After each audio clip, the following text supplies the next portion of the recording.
थके तो नहीं अभी? जरा कह दे या रसूल अल्लाह। अल्लाह सलामत रखे। बस सुने मेरी बात, मैं बहुत लंबी गुफ्तगू नहीं करूंगा, बस जितनी देर आप सुनेंगे ना इंशाअल्लाह उतनी देर। अल्लाह सलामत रखे। किसी भाई ने पूरी रात का नाम ले दिया। हाँ, मुझे कल भी जाके, कल मुझे पटना में तकरीर करनी है।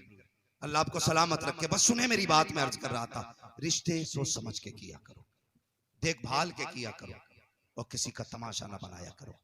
हजरत अली रज़ी अल्लाह तआला अन्हु हुजूर के आगे बैठे, हुजूर के आगे सुने, बेटी वाले भी सुने और बेटे वाले भी सुने। हुजूर ने फरमाया, अली जवान हो गए हो, क्या इरादा है, निकाह का इरादा है कि नहीं? इतना सुना हजरत अली की आंख में आंसू आ गए। कहने लगे, या रसूल अल्लाह, मेरे तो बाप भी आप हैं, मेरे सब कुछ आप हैं। हुजूर आप ये मुझसे पूछ रहे हैं? जैसे आपकी मर्जी है वैसे अली की मर्जी है। फिर ये नहीं कहा किससे करोगे? हुजूर जानते थे अली क्या नियत लेके आया है। हुजूर अपनी जगह से उठे ना, घर की तरफ चले, जिब्रील अमीन आ गया। या रसूलुल्लाह किधर जा रहे हैं? बेटी के पास। क्यों? कि अली आया है ना रिश्ते के लिए। का फिर बेटी से इजाजत लेनी है। हजरत जिब्रील क्या कहते हैं, या रसूलुल्लाह पूछने की जरूरत क्या है, रब ने फैसला फरमा दिया है, अली के लिए फातिमा से बेहतर जमीन पे कोई लड़की नहीं है, और फातिमा के लिए अली से बेहतर जमीन पे कोई जवान ही नहीं है। ऐसा करें ना, ये रिश्ता तो रब ने कर दिया है, आप भी कर दें। हुजूर फरमाते हैं, जिब्रील मालूम है मुझे भी। फिर फरमाने लगे, कुछ उम्मत को भी सबक देना है, कुछ उम्मत को भी सबक देना है। सुने बहुत गौर से जो बात करने लगा, और चैनल वालों से गुजारिश है, जितनी बात हो उतनी डाला करो, इधर की पूंछ उधर की नाक ना पकड़ा करो, बात पूरी रखा करो, और गौर से सुनो मेरी बात। हुजूर ने फरमाया, जिब्रील उम्मत को भी सबक देना है, घर तशरीफ लाए, घर तशरीफ लाए। मुझे बताओ हुजूर क्या नहीं जानते? जब हुजूर मदीने से हम गुलामों की महफिल को देख सकते हैं, तो हुजूर अली के दिल को नहीं देख सकते थे? बेटी के दिल को नहीं देख सकते थे? और बेटी भी कैसी बेटी, फातिमा ज़हरा जैसी बेटी, जो जीती ही हुजूर को देख के हो, जिसकी जिंदगी हुजूर की रजा हो, उससे मुस्तफा कहते हैं, पूछने जा रहा हूं, मुझे बताइए क्या हम भी कभी बेटी की मर्जी चाहते हैं? कभी कोशिश की हमने बेटी की मर्जी जानने की? जो जितना बड़ा जमींदार है ना, वो उतना ही बड़ा जुल्म करता है। जिन लोगों को नाक की बीमारी होती है ना, मेरी नाक कट जाएगी, वो उतने ही बड़े जालिम होते हैं। गए, कोई आ गया, भाई फला आया है रिश्ते के लिए, प्रधान क्या रहा है? प्रधान ने ना आओ देखा ना ताओ, ठीक है भाई, नाक रगड़ लाए तो फिर हमारी हाँ है। ये रिश्ते हो रहे, उसने नाक रगड़ी है तो फिर हमारी हाँ है। और बच्ची से भी पूछ, तेरी क्या मर्जी है? लेकिन जब बेटे के रिश्ते करते हैं ना, तो 6-6 बार कहता, बीवी से पूछना, इससे फला जगह रिश्ता करके आया हूं, इसकी क्या राय है, फला जगह रिश्ता किया, क्या मर्जी है? लड़का कह देता मुझे नहीं करनी है, रिश्ता कैंसिल, दूसरा कैंसिल, तीसरा कैंसिल। क्यों? ये जानता है अगर इसकी आज बात ना मानी, ये निकाह के वक्त भी नाराज हो सकता है, बारात से भी लौट के जा सकता है, वहां से भी भाग सकता है। इसलिए बेटे की हर बात मानी जाती है। बेटी से क्यों नहीं पूछा जाता? सिर्फ इसलिए कि बेटी बेटी हुआ करती है, वो कभी बाप के फैसलों को टाला नहीं करती है। बाप जब रिश्ते करके आता है, कभी बेटी ये नहीं कहती है, अब्बा बता तो सही, जिसके हाथ में हाथ देने का फैसला किया है उसका रंग गोरा है या काला है, जिसके साथ तूने मेरी जिंदगी का बंधन जोड़ा है, बता वो शराब पीता है कि जुआ खेलता है। कभी बेटियां ये नहीं पूछा करती है, ए बाप जिसके साथ मेरी जिंदगी का फैसला किया है, बता तो सही वो काना तो नहीं है, लूला तो नहीं है, लंगड़ा तो नहीं है। और कितने रिश्ते ऐसे भी हुए हैं कि बेटियां तो बीए पास हैं, लेकिन लड़के गूंगे थे। जब निकाह पढ़ाने की बात आई, जब बेटों से इजाजत की बात आई, तो कुछ बोल ना सका। जब मौलवी इजाजत लेने गए, बच्ची ने साइन किए, राइटिंग देख के कहा, बेटी क्या तू पढ़ी लिखी है? बच्ची ने कहा, बीए पास हूँ। कहा बता तो सही, अगर बीए पास है तो तूने गूंगे से रिश्ता क्यों कर लिया? इसके साथ जिंदगी कैसे गुजारेगी? बच्ची की आंख में आंसू आए। उसने कहा, मौलवी मैं भी चाहती थी मेरा हमसफर ऐसा हो जो अपने मन की बात मुझसे कह सके, मेरी जिंदगी का साथी ऐसा हो जो मीठी बोली बोल सके। लेकिन एक दिन मेरे बाप ने घर में आके कहा, बेटी मैंने फला को जबान दे दी है लेकिन उसके बेटे की जबान नहीं है। कहा मौलवी, जब बाप ने इतना कह दिया था मैंने बाप की जबान के लिए अपनी जबान कटवा दी थी, उसी दिन से बोलना बंद कर दिया था। मौलवी साहब जाइए निकाह पढ़ाइए। कहा बेटी तेरी जिंदगी कैसे गुजरेगी? उसने कहा मेरी तो कट जाएगी जैसे कटेगी। अगर बाप की इज्जत चली गई तो ना बेटी जिंदा रह सकती है ना बाप जिंदा रह सकता। नारे तकबीर, नारे रिसालत, उलमाए अहले सुन्नत मसलके आला हजरत। सोच समझ के फैसले किया करो बेटियों के, पूरी जिंदगी का साथ होता है। हमें पता है कितनी बेटियां रोती हैं, हम जानते हैं कितनी बेटियों की आंख में आंसू होते हैं, कितने लोगों की बेटियां इस वक्त ऐसे जिंदगी गुजार रही हैं कि लोग कांटों पे इतनी मुश्किल से जिंदगी नहीं गुजारते। खुदा के वास्ते बेटियों के फैसले सोच समझ के करना, सोच समझ के फैसले करना। आज एक रस्म चली आ रही है, बेटियों के गले काटने की रस्म। मैं ये नहीं कहता बेटी ने सही किया या गलत किया, किसी के साथ अगर उसका ताल्लुक था, मैं इसकी हिमायत नहीं करता कि किसी की बेटी किसी के साथ बाप की इज्जत उछाले। सबसे मनहूस है वो बेटी जो बाप की जिल्लत का सबब बनती है। ऐसी बेटी से कोई हमारा लेना देना नहीं, लेकिन बापों से भी गुजारिश है, अगर आपकी बेटी आपके उसूल के खिलाफ है तो गला काटने का हक आपको नहीं है। ये जिंदगी खुदा ने दी है तो लेने का हक भी उसी को है। तुम्हें किसी की जान लेने का हक नहीं है। अगर ऐसा करोगे तो जहन्नम में चलोगे। खुदा के वास्ते ये जो बड़ा जुर्म खुल गया है, एक जुर्म के बाद दूसरे जुर्म का दरवाजा खुला। कई बेटियों की गर्दनें बापों ने काटी। खुदा के वास्ते ये तस्वीर जमाने को न दिखाओ कि इस्लाम के मानने वाले इतने कट्टर दिल होते। तुम्हारी एक गलती पूरे मजहब को बदनाम कर सकती है। हाँ, अगर तुम्हारी बेटी से नहीं बनती, अगर वो राजी है निकाह कर दो, कभी सूरत मत देख, ये कर सकता है, मगर खुदा के वास्ते किसी की जान ना लेना, किसी की जान ना लेना। यह पढ़ते जा रहे हैं, लेकिन बेटियों से भी हाथ जोड़ के गुजारिश है, जब तुम्हारे कदम बहकने लगे तो बाप की टूटी जूती देख लेना और सोचना इसने अपनी टूटी जूती में 10-10 पैबंद लगाए, लेकिन कभी तेरे सर का दुपट्टा नहीं उतरने दिया। ये बाप भी चाहता तो तुझसे बर्तन धुलवा के पैसे कमवाता, लेकिन इसने दोपहरी में अपने वजूद से ज्यादा तो ईंटें उठाई, लेकिन तुझे किसी के दरवाजे पे रुसवा नहीं होने दिया। आज तुझे लुकमा लुकमा करके बाप ने खिला के बड़ा किया। आज तेरी जिम्मेदारी बनती है बेटी, मर जाना लेकिन बाप की इज्जत पे आंच मत आने देना। यार बेटी की जिम्मेदारी है। अगर बेटियां ऐसा न कर सकी तो फिर सोचें खुदा को कौन सा जवाब देंगी, मुस्तफा को कौन सा जवाब देंगी। जरा सोचें और बेटियों को तालीम दो, इन्हें समझाओ। घर जाके बेटियों से कहा करो कि कभी तकरीर भी सुना कर, ताकि तेरी जिंदगी में इनकलाब आए। हमने कितनी बड़ी एलसीडियां लगा रखी हैं, रिमोट पड़े रहते हैं, चैनल पे चैनल बदले जा रहे हैं, नाटक तमाशे देखे जा रहे हैं। खुदा के वास्ते बेटियों को कनीज़े फातिमा ज़हरा बना लो, सैयदा फातिमा ज़हरा के किरदार की किताबें दे दो, ताकि ये सीखें कि औरत को और बेटी को कैसे होना चाहिए, किस तरह रहना चाहिए। बेटियों, तुम्हारी इज्जत इतनी भी सस्ती नहीं है जो टकों के ऊपर बेच दी जाए, इतनी भी सस्ती नहीं है कि लोग गौड़ियों की लालच में तुम्हारी इज्जत के सौदे कर दें, इतनी भी सस्ती इज्जत नहीं है तेरी कि कोई सोना दिखा करके तेरी इज्जत लूट के ले जाए। तुझे पता है तेरी इज्जत कितनी कीमती है, कितनी कीमती इज्जत है, खुदा की कसम सोच भी नहीं सकती। मुस्तफा फरमाते हैं, ए काबे तेरी इज्जत अपनी जगह है, लेकिन मेरे उम्मत के मोमिन की इज्जत भी अपनी जगह अलग मकाम रखती है। खुदा के वास्ते इज्जत की हिफाजत करें। और बेटियों से गुजारिश है, अगर तुम्हारा कदम बहका तो सिर्फ तुम्हारी रुसवाई नहीं होगी, तुम्हारा बाप समाज में नहीं चल पाएगा, तुम्हारा भाई सर उठा के नहीं चल पाएगा, तुम्हारे खानदान के माथे पे कालक लग जाएगा। कभी भी ऐसा कदम ना उठाना जिसकी वजह से नस्लों तक लोग तुम्हें कोसते रहे, नस्लों तक कोसते रहे।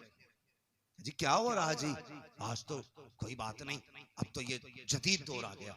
क्या बोलते हैं उसको, इंग्लिश में कोई जुमला बोलते हैं लोग, मॉडर्न दौर है कि लड़की लड़के अपनी मर्जी से मिल रहे हैं। हाँ, जाकर के देखो, शर्म आती है जब किसी कैफे के अंदर एक बुर्के वाली बेटी किसी बेगैरत के साथ होती है। शर्म आती है जब नकाब पहनने के बाद बच्चियां पार्कों में जाके घूमा करती हैं। और तुमसे भी गुजारिश है, जब बच्चियां स्कूल निकला करें, उनके मिनट मिनट का ख्याल रखा करो, किस वक्त कहाँ जाती हैं ये पता रखा करो। कभी बिना मर्जी के अचानक में स्कूल जाकर के चेक कर लिया करो। हमारी वही बेटी आंखें फोड़ जाती हैं जब बाप कहते हैं मुझे बेटी पे बड़ा विश्वास है, हमारी बेटी गलत कदम नहीं उठाएगी। और मुझे बता तो सकी, तुझे बेटी पे इतना विश्वास है जिस पे आंखें बंद करके एतमाद किया जाता है, वही बेटियां बाप के मुंह पे काली पोत के जाया करती हैं। बेटियों को समझा के रखा करो, इनके एक एक मिनट का ख्याल रखा करो। कसम खुदा की तुम्हें ये डिग्री प्यारी है जो एमए कराएगी, एमबीबीएस बनाएगी, ये डिग्री नहीं पूछी जाएगी। अगर कयामत में पूछी जाएगी तो मुस्तफा जाने रहमत की गुलामी की डिग्री पूछी जाएगी। नारे तकबीर, नारे रिसालत, उलमाए अहले सुन्नत मसलके आला हजरत। हाँ, अल्लाह तौफीक दे, बेटियों की हिफाजत करो। सबसे मुश्किल मसला इस वक्त का है तो बेटियों की हिफाजत है। जालिम हमारे बच्चों को, बेटियों को ऐसे नजरे गाड़ के देख रहे हैं जैसे भूखा कुत्ता मरे ढोर को देखा करता है। बचाओ अपने घरों की इज्जत, चैलेंज है तुम्हारे लिए। हाँ, अगर समझते हो हुजूर को कयामत में मुंह दिखाना के तो इंतजाम करो। बेटियों को समझाओ, 5 मिनट बैठाओ। पूरे घर का निजाम भी तो तुम ही चलाते हो ना। घर में किस दिन क्या बनना है, मेहमान आए तो क्या होगा, कहां बैठाएंगे, कहां लेटाएंगे, क्या खिलाएंगे, क्या पिलाएंगे, सारा निजाम तुम 365 दिन का चलाते हो। एक बेटी को नहीं समझा सकते बैठा के? हो समझाइए, बेटियों को समझाएं और उन्हें बताएं कि हमारी शान है, तुम फख्र है हमारा। तो हम कसम खुदा की उस दिन खुशी के आंसू बहाएंगे जिस दिन इज्जत से तुम घर से रुखसत होगी। ये बताइए इन्हें। वरना वो लोग जो कहते हैं ना मॉडर्न दौर है, और मौलवियों को तो पता नहीं क्या है, बोलने की बीमारी है। मौलवी को बोलने की बीमारी नहीं, कसम खुदा की खा के कहता हूं, आज भी साइंस वहां नहीं पहुंची है जहां मुस्तफा की उम्मत का मौलवी पहुंचा हुआ है।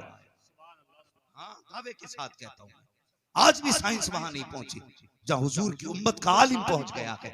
इन्हें दकियानूसी सोच वाला ना कहा करो, ये वो बता देते हैं जो कुछ दिन बाद होने वाला होता है, होने वाला होता है। इसलिए बेटियों के फैसले भी सोच समझ के करें। नौजवानों, जब रिश्ता देखने माँ को भेजो ना तो मर्जी है तुम्हारी, खूबसूरती देखो, लेकिन साथ में जब कहो ना चेहरे का हुस्न देखना, तो ये भी कह दिया करना माँ, जब उसका माथा देखे ना तो ये भी देखना उसके माथे पे सजदे का निशान है कि नहीं। जब वो बात करे और तू उसके अल्फाज चेक करे ना तो उसकी सांसों में देखना कि कुरान की तिलावत की खुशबू आ रही है कि नहीं। माँ जब उसको चला के उसकी चाल देखे तो ये भी देखना उसका दुपट्टा हया से कहीं कांधे से सरक तो नहीं जाता है। ये दिखवा, कसम खुदा की ऐसी बेटियां तलाश करके लाओ, गोद तुम्हारी होगी, आने वाला सलाहुद्दीन अय्यूबी पैदा होगा। लेकिन शर्त है हमें अपने आप को बदलना होगा, अपने आप को बदलना होगा। आज हमारी कौम इतनी बट गई है, इतने झगड़े हो गए, सबसे बड़ी बड़ी दीवारें ना हमारी कौम में हो गई नफरतों की खड़ी, नफरतों की दीवारें। गिराओ यार इन दीवारों को। कल तक कितना अच्छा होता था, एक बैठक में 17 लोग एक हुक्का पीते थे और किसी को किसी की झूठन से बीमारी नहीं लगती थी। आज अगर पानी पीने बैठ जाओ ना तो बंदा कहता डिस्पोजल लाइए, एक गिलास में एक बंदा पिएगा, दूसरा नहीं। जब से छूत अछूत आया है तब से बीमारियां बढ़ गई हैं। मेरे हुजूर ने फरमाया सूरुल मोमिन शिफाउन, मोमिन के तो झूठे में भी शिफा होती है। मोमिन अपने आगे का बचा के किसी को पिला दे तो दूसरे वाले को अल्लाह शिफा अता फरमा देता है। कितनी नफरतें हो गई। आज भाई भाई एक प्लेट में खाने तैयार नहीं, एक दस्तरखान पे 4 बैठ के खाने तैयार नहीं। कहां चले गए हमारे दिन, दौर बदल गए। लोग कहते हैं हमने तरक्की की है, क्या खाक तरक्की की है। एक जगह हुक्का देखा तो सबके हाथ में अलग अलग अलग इतनी बड़ी टिप्पली थी कि ये क्या है कि जिसकी तरफ नगाली पहुंचेगी वो अपना वो लगा के पिए। इतनी नफरतें बढ़ गई। हालात देखो हमारे, हम किधर जा रहे हैं। खुदा के वास्ते खत्म करो ये नफरतें, ये दूरियों के फासले मिटा दो और एक दस्तरखान पर बैठ जाओ, एक महफिल में बैठ जाओ। देखने वाले को पता ना चले कितने खानदानों से हैं, कितनी हवेलियों से है। एक जगह ऐसे बैठ जाओ कि लोगों को कहना पड़े खानदान तो समझ में नहीं आया, अलबत्ता एक बात समझ में आ गई, ये जितने बैठे हुए हैं सब मदीने वाले के गुलाम बैठे हुए। ऐसा किरदार क्यों नहीं बना लेते? क्यों नहीं है दिलों में जगह? दिल तंग होते जा रहे हैं। हाँ, नीचे की बात नहीं, मिंबर के दिल इतने तंग हो गए कि कलेजे फटने तैयार हैं लोल बोल के। हाँ, अपने दिलों में जगह पैदा करो। दिलों में, जब तक दिल में जगह नहीं होगी कोई भलाई नहीं होगी। दिल में गुंजाइश करो। हमारे दिलों में गुंजाइशें खत्म हो गई। अल्लाह माफ करे, ये जितने बैठे हैं कोई भाई वाला है, कोई बहन वाला है कि नहीं? यकीनन अल्लाह करे हर भाई की कोई ना कोई बहन जरूर हो। इसलिए कि हम ये भी जानते हैं जिस घर में बहन नहीं होती वो घर घर नहीं कब्रिस्तान लगा करता है। जिस घर में बेटियां नहीं होती वो घर मैदान लगते हैं। अगर बेटा एक भी ना हो, अल्लाह 4 बेटियां दे देना तो वो घर कसम खुदा की चमन नजर आया करता है। चमन नजर आया करता है। जवान भी बैठे, बूढ़े भी बैठे, बच्चे भी बैठे। सबसे गुजारिश है, मुझे बताओ बहन से ज्यादा प्यार करने वाला कोई देखा है? कोई देखा है बहन से ज्यादा प्यार करने वाला? बीवी तुम्हारे लिए जी भी सकती है, मर भी सकती है, लेकिन बहन से ज्यादा प्यार नहीं कर सकती। कभी समझना है ना प्यार बहन का। अल्लाह अकबर, करबला चला, कई लाशें मेरे इमाम उठा चुके, कई लाशें। जब इमाम बैठे ना, सैयदा ज़ैनब को ख्याल आया मेरा हुसैन अकेला बैठा होगा, चलो ज़ैनब चल के कम से कम भाई के पास बैठे, उसकी कुछ तन्हाई तो कम होगी। ये सोच के खेमे में आई ना, मेरे इमाम गर्दन झुका के बैठे थे। जब देखा हुसैन का चेहरा, बहन कहने लगी भैया जी का नाना की एक हदीस याद आ रही है, सुने हर भाई सुने इस बात को। मेरे इमाम फरमाने लगे कौन सी? फरमाने लगी कि नाना ने कहा था कि जब मुसीबतें आया करें ना तो सदका दे दिया करो, सदका बलाओं को टाल देता है। हुसैन आज करबला में बड़ी मुसीबतें हैं, प्यास है, भूख है, गरीबुल वतनी है, लाशें हैं, दुश्मन हैं, बेसरो सामानी है, परदेसी हैं, कोई यारो मददगार भी नहीं है। हुसैन इससे भी बड़ी कोई मुसीबत होगी? का फिर का अगर इजाजत दे तो बहन सदका करना चाहती है। इतनी बात कही, मेरे हुसैन ने बहन का चेहरा देखा, फरमाने लगे ज़ैनब सदका क्या करोगी, सब कुछ तो मदीने रह गया है। इतना सुना, बहन भी हुसैन की बहन थी, कहने लगी भाई जब जात शान वाली है तो सदका भी शान वाला होना चाहिए। आज भी ना, आज भी भाई बीमार होते हैं ना तो सदके बहनें दिया करती हैं। आज भी भाई बीमार हो जाएं तो नजरें बहनें उतारा करती हैं। देखना जब भाई हमारा दूल्हा बनेगा ना, हाँ जनाब अली साहब ये दूल्हा बनेंगे, तो देखना बहनें इनकी नजरें उतारेंगी। मैंने देखा पानी का प्याला लेके छींटे देती, क्या बात है, का बहन नजर उतार रही है। कहा क्यों? कहीं किसी की नजर मेरे भाई को न लग जाए। कितना अजीब रिश्ता भाई का बहन से होता है। आज भाइयों तुमसे गुजारिश करना चाहता हूँ, एक बहन को ससुराल वालों ने धक्के दे के घर से निकाला, अल्लाह अकबर, भाइयों ने घर में जगह नहीं दी। क्या कसूर था उस बहन का? इस यही कि वो एक बेटी है, इसलिए उसे बाप की जायदाद में बैठने तक का हक नहीं। उसकी यही खता है कि वो एक बेटी बन के दुनिया में आई है, इसलिए उसे जीने का अधिकार नहीं है। मैं पूछना चाहता हूँ ऐसे बेगैरत भाइयों से जो जिंदगी भर बाप बहन के हाथ की रोटियां तो खाते रहे हैं, आज जब बहन मुसीबत में आई है तो भाइयों ने दरवाजे बंद कर लिए हैं। जब कल तुम पे मुसीबत आती थी तो बहन सदका दिया करती थी, आज बहन पे मुसीबत आई है तो भाइयों की जिम्मेदारी है कि सदका देकर के बहन की मुसीबत को टाला जाए। लेकिन जालिमों ने दरवाजे बंद कर लिए हैं। और तुझे क्या पता है बहन क्या होती है? तू क्या जाने बहन क्या है? खुदा की कसम कभी स्कूल जाने वाले बच्चों से पूछ बहन क्या होती है, ये बताएंगे बहन क्या है, इसका प्यार क्या है। ओ यार भाई 70 साल का हो, बहन 75 साल की हो, तब भी पूछ उससे कि ये तेरा क्या लगता है। वो 70 साल के बूढ़े को मुस्कुरा के देखती है और कहती है मेरा लाल लगा करता है। ये बहन होती है, ये रिश्ते होते हैं बहन। वो 70 साल के भाई को लाल कह देती है। अल्लाह अकबर के भाइयों की जिम्मेदारी नहीं बनती कि वो बहन को माँ का दर्जा दे दे? हम हैं कहाँ, किस जगह चल रहे हैं? अल्लाह माफ करे, बहनों की इज्जतें किया करो, इनकी कदर किया करो। ये चली गई तो नसीब नहीं होंगी। मैं अर्ज कर रहा था, बहनों को समझना है तो स्कूल के बच्चों को कभी देखो, जब स्कूल से आए इन्होंने टाई कहीं फेंकी, शर्ट कहीं फेंकी, पैंट कहीं फेंकी, कैप अलग बस्ता अलग। बहन ने देखा भाई आया है बस्ता लेके थक गया है, अल्लाह अकबर ये नहीं कहती भाई तूने बस्ता कहाँ डाल दिया है, ये नहीं कहती कपड़े साइड से रख दे। वो देखती रहती है, मुस्कुराती रहती है। एक कपड़ा उस कोने में पड़ा है, दूसरा कपड़ा उस कोने में पड़ा है। बहन सारे कपड़ों को इकट्ठा करती है। कल भाई को स्कूल जाना है, कहने से पहले इसकी ड्रेस तैयार की जा रही है। प्रेस कपड़ों में बहन ने की है, मेहनत करके मजदूर बन के धुलाई बहन ने की है। कपड़े तैयार हो जाते हैं, अगले दिन स्कूल का वक्त है। बहन भाइयों को उठाती है, माथा चूम के कहती उठ जा मेरे चांद सुबह हो गई है, उठ जा मेरी जान सुबह हो गई है। कितने प्यारे लहजे बहन के होते हैं। जब तुम स्कूल जाया करते थे कौन सा मीठा लहजा था जब बहन ने तुम्हारे लिए इस्तेमाल न किया। कभी माथा चूम के उठा रही है,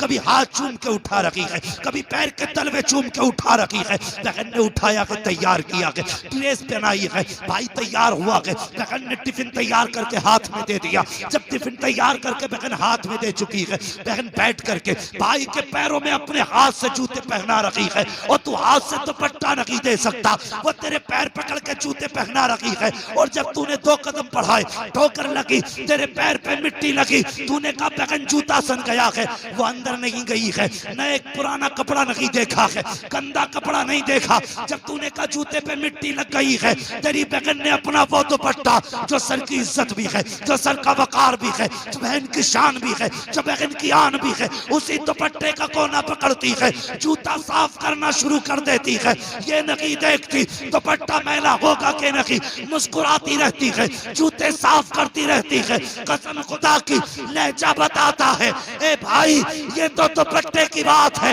अगर जरूरत पड़ जाए आवाज दे देना, बहन अपने जिस्म की खाल लेकर के हाजिर हो जाए। क्या बात है, वाह वाह, सुभान अल्लाह। नारे तकबीर, नारे रिसालत, मसला के आला हजरत। इज्जत करेंगे बहनों की, क्या बात है, वाह वाह। बोलो जी इंशाअल्लाह, बोलो इंशाअल्लाह। इंशाअल्लाह। बहनों की इज्जत करो। सैयदा ज़ैनब ने कहा था जब जात शान वाली है तो सदका भी शान वाला ही है। वाह, क्या करना चाहती हो बहन? फरमाने लगी इजाजत दें मैं आपके नाम का सदका दूं। क्या दोगी? आपने गर्दन झुकाई, कहने लगी हुसैन मेरा जी चाहता है मैं तेरे नाम के सदके पे बेटे कुर्बान कर दूं। सुभान अल्लाह, सुभान अल्लाह। अल्लाहू अकबर। ये बहन होती है, ये बहन होती है। खुदा के वास्ते इज्जत करो, कदर करो बहनों की, रिश्तों की कदर करो। आज दौलत ने फासले बढ़ा दिए, दौलत ने। भाई के जेब में अगर टके आ गए ना कुछ, तो सबसे पहले अपनी दौलत का रोब अपनी बहन को दिखाता है। अपनी बहन को सबसे पहले दौलत का रोब।